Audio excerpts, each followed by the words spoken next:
Halo guys, welcome back to my YouTube channel. Hari ini Mantap Film bakal nyeritain alur cerita dari film Simba. Sebagai peringatan, video ini berisi spoiler konten ya guys. Dan bagi kalian yang gak keberatan sama konten spoiler, listen to me and here is the video. Film diawali dengan sebuah scene di mana memperlihatkan seorang pencopet anak kecil yang sedang dihakimi oleh polisi di depan orang banyak. Dan anak itu sendiri dengan lantang memperkenalkan dirinya sebagai Simba atau Sang Rambalerau, yang mana dirinya mengaku bahwa ia adalah anak buah dari Loknade.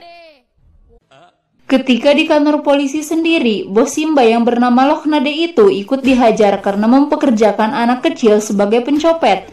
Namun Loknade memberi polisi itu setumpuk uang dengan maksud untuk menyuapnya, di mana hal itu pun disaksikan oleh Simba secara langsung dan menjadi titik balik kehidupan Simba di film ini. Dengan menjadi anak jalanan, setiap malamnya Simba selalu diajar oleh seorang gadis bernama Gayatri, dan di siang harinya ia melakukan pekerjaan apapun untuk bertahan hidup, sampai suatu ketika dirinya dihalangi oleh anak buah dari si penguasa tempat tersebut.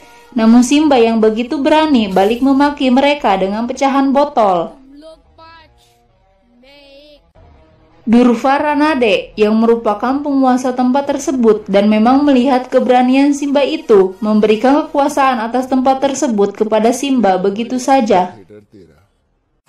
Singkat cerita, di beberapa tahun kemudian, seorang polisi muda yang berhasil menangkap 3 perampok seorang diri terus mengintimidasi ketiganya, di mana pada akhirnya si polisi itu tetap saja berasaskan UUD atau ujung-ujungnya duit. Dan bukan saja pada ketiga perampok itu, tetapi kepada korban yang dirampok pun dirinya dapat mengakali sebuah korupsi yang menghasilkan sekantong uang untuknya. Dan polisi tersebut adalah Sang Rambalerau atau Simba. Ya, Simba si kecil yang pemberani kini telah menjelma menjadi seorang polisi tangguh. Namun sayangnya ia merupakan polisi korup. Kemudian di suatu hari, Simba terlihat mendatangi rumah atasannya, karena di sana atasannya menugaskan Simba untuk pindah tugas ke kantor kepolisian di Miramar. Dan Simba sendiri nampak begitu senang akan dipindahkan ke kota tersebut. Akan tetapi, di samping itu, atasannya meminta Simba untuk tidak mengganggu bisnis yang dijalankan oleh Durvaranade di kota Miramar tersebut, karena diketahui beberapa orang di pemerintahan memang berada di bawah kekuasaan Durvaranade. Singkat waktu, Simba pun sampai di kantor kepolisian Miramar. Namun ketika di parkiran, perhatian si polisi muda ini malah tertuju kepada seorang gadis cantik di seberang jalan. Dan kepada kedua polisi yang datang menyambutnya, yaitu Taude dan Borkar, Simba pun langsung bertanya tentang gadis itu, di mana gadis itu diketahui bernama Sagun. Setelah perbincangan itu, Simba pun masuk ke dalam kantor. Dengan tingkah konyolnya, Simba begitu disambut baik dan diberi hormat oleh semua anggota polisi di sana, kecuali oleh satu polisi bernama Mohile. Mohile sendiri merupakan polisi yang menjunjung tinggi kejujuran, dan karena tahu bahwa Simba itu adalah polisi yang terkenal sangat korup, Mohile lantas enggan memberinya hormat meskipun Simba itu sekarang menjadi atasannya. Simba sendiri tak merasa masalah dengan hal itu karena dirinya percaya bahwa suatu hari Mohile akan memberi hormat kepadanya. Dan oleh karena itu, Simba juga menjadikan Mohile sebagai supir pribadinya dalam bertugas. Beberapa jam berlalu, waktu makan siang pun tiba, dan Simba yang melihat bahwa Sagun sebagai petugas catering sedang berada di sana, ia dibuat begitu terpesona oleh Sagun. Dan kembali dengan tingkah konyolnya, Simba pun memperkenalkan dirinya kepada Sagun dan dapat mengobrol dengannya untuk beberapa saat. Simba amat begitu senang, sementara Taude pun menceritakan latar belakang Sagun, di mana ayah Sagun merupakan polisi yang menjabat sebagai kepala polisi di kepolisian Miramar, sama seperti Simba sekarang. Akan tetapi, kesenangan itu lantas dikacaukan oleh Mohile yang mengungkapkan bahwa ayah Sagun adalah polisi yang rela mati demi tugas negaranya, berbeda dengan Simba yang merupakan polisi korup. Kemudian, scene beralih ke sebuah klub di mana bisnis narkoba sedang berjalan di sana, dan orang-orang itu menjadikan anak-anak sebagai pengantar paket. Sementara itu, riuhnya klub tersebut malah dihentikan oleh Simba yang datang ke sana bersama para polisi.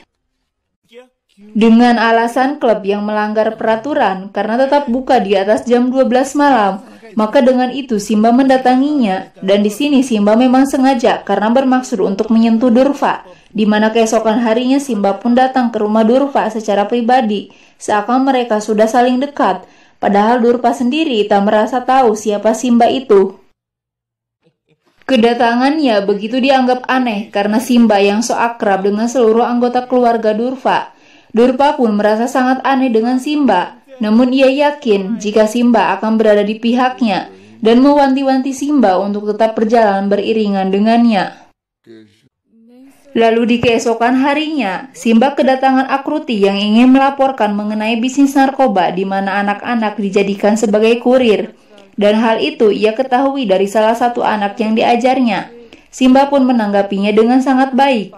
Dan karena Akruti itu sama seperti Gayatri pengajarnya dulu, Simba pun menganggap Akruti sebagai adiknya. Dan ia pun dengan segera akan memiliki hal tersebut, meski Akruti sempat menyebut bahwa bisnis itu berhubungan dengan Durva Ranade. Dan tak hanya itu, Simba pun memberi Akruti nomor ponselnya agar Akruti dapat menghubunginya jika ia mengalami suatu masalah. Dan film pun berlanjut ke sebuah scene di mana Simba datang ke rumah Sagun pada malam harinya. Dari obrolan mereka pun sudah dapat kita lihat bahwa keduanya begitu tersipu malu. Apalagi Simba, meski ia memiliki kumis yang begitu kaku, namun dirinya berbanding 180 derajat dengan gaya kumisnya itu. Ups, kok malah ngebahas kumis ya? Oke, mari kita lanjut. Di tengah kegirangan Simba itu, suasana hatinya pun seketika berubah dengan kedatangan seorang pria bernama Diraj yang merupakan sahabat dari Sagun. Dan mereka tampak begitu dekat. Simba sendiri dibuat seperti menjadi kambing conge dengan kedekatan di antara mereka berdua. Singkat cerita, Simba melakukan pertemuan dengan Durva dan beberapa rekan bisnis Durva. Simba diminta untuk membuat seorang lansia agar mau menyerahkan tanahnya kepada mereka. Dan ia akan mendapat imbalan sebesar 5 lakh untuk hal tersebut. Simba sendiri yang memang cinta dengan uang, dirinya langsung menyanggupi permintaan tersebut.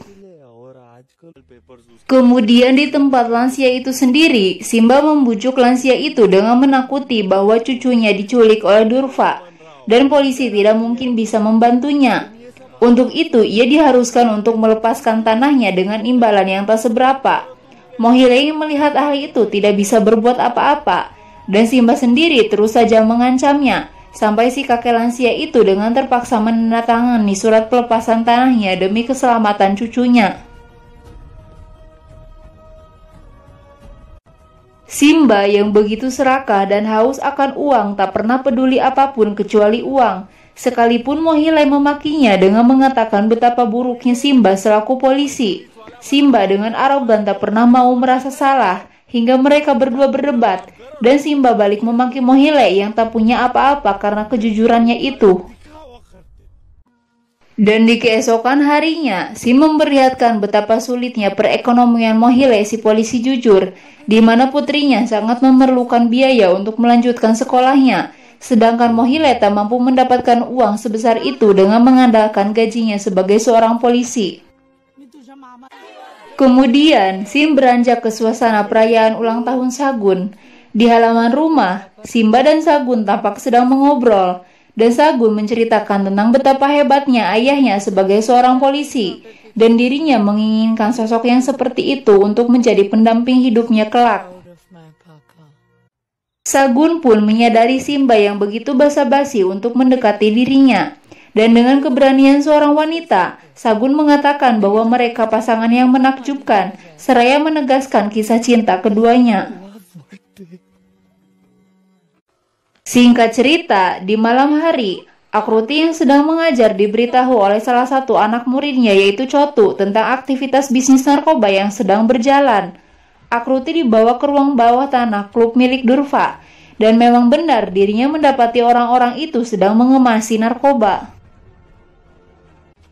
Dengan pintarnya, Akruti merekam semua aktivitas tersebut, namun tak lama, sayangnya ia malah ketahuan. Sedangkan ponselnya yang masih dalam keadaan merekam, ia berikan kepada Chotu, di mana ponsel itu terus merekam Akruti yang sedang disakiti oleh Sada dan Nikiri. Bersamaan dengan itu, Chotu pun langsung melarikan diri menuju tempat teman Akruti dengan membawa ponsel. Di pagi harinya, Chotu berhasil memberikan ponsel tersebut kepada Kavya, dan karena dikejar oleh anak buah Durva, Kavya pun bergegas pergi ke kantor polisi. Kavya menjelaskan semuanya kepada Simba, dan dengan cepat telepon dari Durva masuk meminta Simba untuk tidak ikut campur. Akan tetapi, karena ini tentang Akruti yang sudah Simba anggap sebagai adiknya, dengan cepat Simba pun bergegas melakukan penyelidikan ke klub milik Durva. Namun sayangnya, klub Durva sudah Durva rapikan terlebih dahulu sebelum para polisi datang. Tak lama, Simba mendapati kabar bahwa Akruti sudah ditemukan dalam keadaan penuh luka. Dan menurut keterangan dokter, Akruti telah mengalami pemerkosaan berkali-kali dan juga kekerasan. Di akhir hidup Akruti begitu erat menggenggam tangan Simba, lalu menghembuskan nafas terakhirnya. Di tengah dukanya itu, Taude memberitahu bahwa ponsel Akruti sudah berhasil diperbaiki. Simba dan para polisi pun bersama-sama menonton video penyiksaan Akruti, dan itu semakin membuat Simba terpuruk. Mohile sendiri meminta ketegasan Simba dalam bersikap, dan saat anak buah Durva datang untuk mengambil ponsel itu, Simba dengan cepat menghajar mereka semuanya, seakan tak memperdulikan lagi Durva, hingga para polisi yang ada di sana pun dibuat melongo melihatnya. Setelah semuanya tumbang, Simba berjalan masuk ke ruangannya, yang mana tak lama ia keluar dengan sudah berganti pakaian polisi. Mohile yang melihatnya dengan cepat memberi hormat dan menyambut kedatangan si Inspektur Balerau itu, diikuti oleh anggota kepolisian lainnya. Singkatnya, pengadilan atas Sada dan Giri pun dilaksanakan, dan di dalam pengadilan tersebut Simba dibuat kecolongan dengan Chotu yang sebagai saksi tidak hadir dan bukti video penyiksaan Akruti yang menghilang. Sedangkan pihak Sada dan Giri sendiri berhasil membuat alibi palsu dengan mengatakan bahwa Sada dan Giri berada di rumah David untuk urusan bisnis.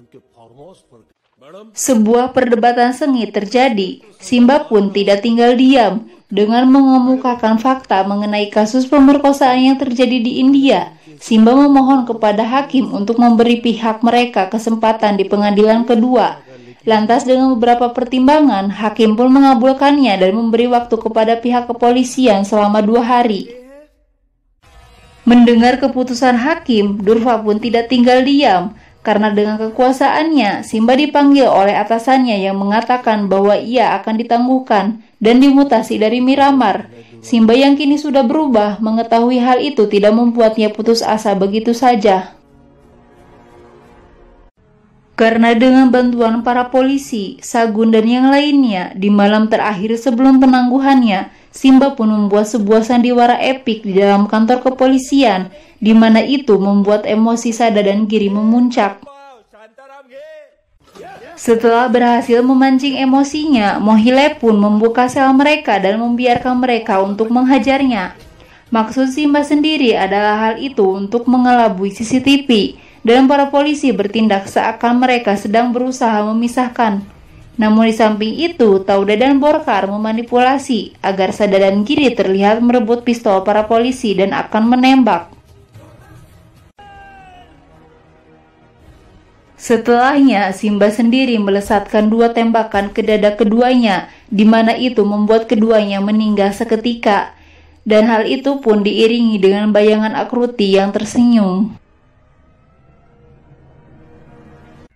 Keesokan harinya, karena kejadian tersebut, hakim, pengacara, dan para petinggi kepolisian pun mengadakan sebuah rapat, di mana hakim memutuskan akan mendatangkan anggota SIT untuk menyelidiki kasus tersebut. Secara anggota SIT merupakan pihak yang netral dalam hal ini. Durva sendiri yang diberitahu tentang keputusan hakim tidak mau lagi tinggal diam, dan ia pun menculik Simba dengan maksud ingin membunuhnya untuk membalaskan kematian kedua adiknya. Dan beruntungnya, sebelum Simba benar-benar mati kehabisan napas, dengan tepat waktu seseorang datang menerobos tembok dengan mobil mengalihkan perhatian mereka. Dan ternyata yang keluar dari dalam mobil ialah si polisi jujur Raja Keadilan, Bajirao Singham. Sebagai informasi, spoiler untuk film Singham seri kedua dengan judul Singham Return sebelumnya sudah saya bahas ya guys, dan link videonya saya taruh di deskripsi. Oke lanjut, dengan pesona ketangguhannya dan kerjasama antara keduanya, Singham maupun Simba dapat membabat habis semua anak buah Durva. Dan saat yang tersisa tinggal Durva, mereka berdua secara kompak bekerja sama untuk menghajarnya. Lalu, saat Durva tersungkur, sebuah pukulan yang khas milik Singham pun Singham layangkan kepada Durva. Diketahui bahwa Singham adalah anggota SIT yang diutus untuk menyelidiki kasus tersebut. Dan di antara obrolan keduanya, Simba mengatakan bahwa cara yang ia lakukan itu merupakan cara yang ia tiru dari ketegasan Bajirao Singham.